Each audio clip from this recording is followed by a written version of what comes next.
Why Bruce Lee was kicked out of Ip Man's Wing Chun school.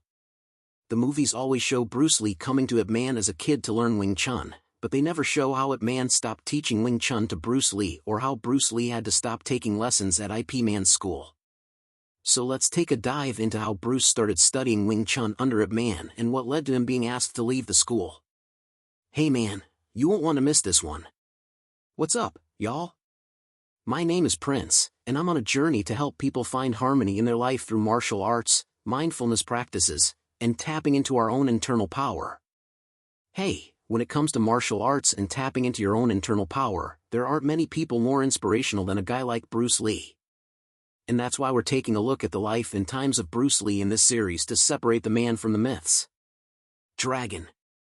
The Bruce Lee story shows Bruce Lee coming to Hitman as a kid to start learning Kung Fu, and it basically makes him out to be this child prodigy who trained one-on-one with Hitman, almost like he was training to become some kind of Kung Fu Jedi. The Donnie and Ip Man movies kind of make fun of this because, well, they show Bruce Lee coming to Ip Man as a little kid too, and he's asking for lessons so that he can beat up people that he doesn't like. Now look, this doesn't actually happen, but it's a bit of a tongue-in-cheek joke about Bruce's real intentions for learning Wing Chun. But before I get into that reason, hey, I have to put down one more myth that Bruce started learning Wing Chun so that he could deal with the constant bullying at the hands of the British expat kids in Hong Kong.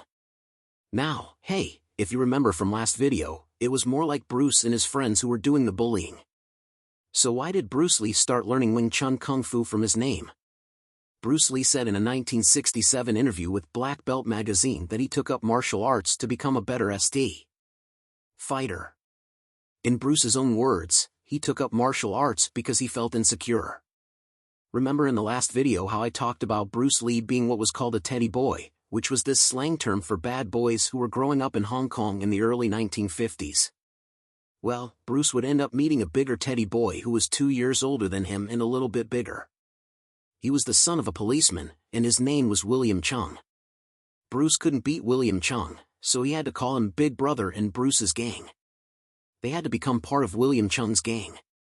Well, Bruce was determined to get out from under William Chung's thumb, and he learned that William Chung was learning Wing Chun Kung Fu from a teacher named Ip Man now. Just to be clear, this is the same William Chung, who is the current grandmaster of William Chung's traditional Wing Chun school. William Chung credits himself as being Bruce's friend who introduced Bruce Lee to Ip Man. And this is true. William Chung took Bruce to meet Ip Man, and Ip Man sent Bruce to study with his top fighter, Wang Shunlong, who was known as King of the Talking Hands. And this was because of his Wing Chun skill and his reputation in the streets as a very skilled fighter. Bruce immediately made a bad impression on Wang Shunlong because, well, he showed up looking like a Chinese James Dean or Elvis Presley with the slick back hair and his sunglasses. Bruce was a teenage movie star and, well, he wanted everyone to know. Well, Wang Shunlong gave William Chung an earful and you know how it goes. The stuff rolls downhill because, hey man, Bruce didn't show up dressed like that for his next lesson. Now, from day one, Bruce displayed his competitive spirit, and it wasn't long before he asked Wang Shunlong how long it would take for Bruce to not only be better at Wing Chun than William Chung, but Wang Shunlong too.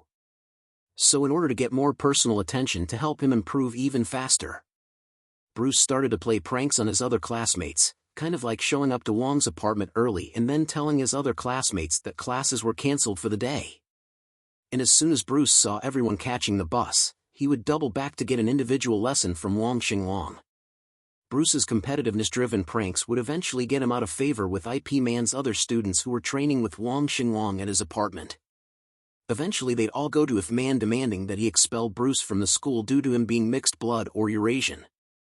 Some sources say that Bruce was 1/4 German, but the most recent biography on Bruce Lee says that Bruce's great-grandfather was a Dutch Jewish businessman who went bankrupt in China, but he later found business success in America.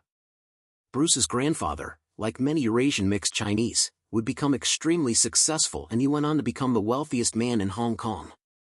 And it is believed that Bruce's grandfather had a British concubine who gave birth to Bruce's mother and she was basically disowned by her family.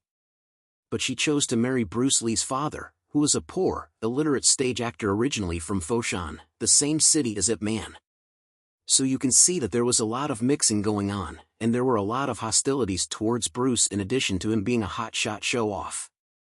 So when Ip Man was confronted with kicking Bruce Lee out of the Wing Chun school, he decided to keep Bruce out of the man's school, which was at his house. Bruce was to continue taking lessons with Wang Chung Wang, and this is. Ip Man basically stopped teaching Wing Chun to Bruce Lee. Now, this whole thing is one of many reasons why we're still talking about Bruce Lee to this day. Students were so upset that Bruce wasn't expelled that they started to bully him in class. This made Bruce basically become obsessed with Wing Chun so that he could beat his classmates who were literally trying to hurt him in class. Bruce's older brother, Peter Lee, said that Bruce became fanatical with his practice, and William Chung said that after only 1 year, a lot of senior students had trouble keeping up with Bruce during Chisaw practice and in sparring. Now, the other reason this had a profound impact on Bruce is because, well, I think it made him develop a real appreciation for his teacher, Ip Min. Ip Min was the one who made Bruce take an interest in philosophy and especially in Taoism. Martial arts basically became a vehicle for self-expression and a personal development method for Bruce Lee, and this was all because of Ip Man. Empty your mind. Be formless, shapeless like water. Even Bruce's best-known saying to be like water. Although those lines were actually written by Sterling Siliphant based on conversations had with Bruce during his Jeet Kune Do lessons, Ip Man actually passed on those ideas to Bruce Lee. So the things we best remember when we think of Bruce were lessons that he passed on that came from that man. Be water, my friend. So, hey y'all, that's where I'm going to stop this video, but there's a lot more to come in this series on Bruce Lee, the man and the myth. And yes, I know that's a movie starring the Bruceploitation actor, Ho Chung Tao, and he's the best of the Bruce impersonators. But hey, if you haven't seen it, make sure you check out the previous video on why Bruce Lee joined a gang when he was growing up in Hong Kong. Because, hey, it fills in some of the things that I talk about in this video. But hey, y'all, what would you like to see next in this series on Bruce Lee? Let me know, because, hey, it just might show up in a future video. But okay, y'all, that's all I got for this one. So y'all keep on breathing and I'll see you in the next video.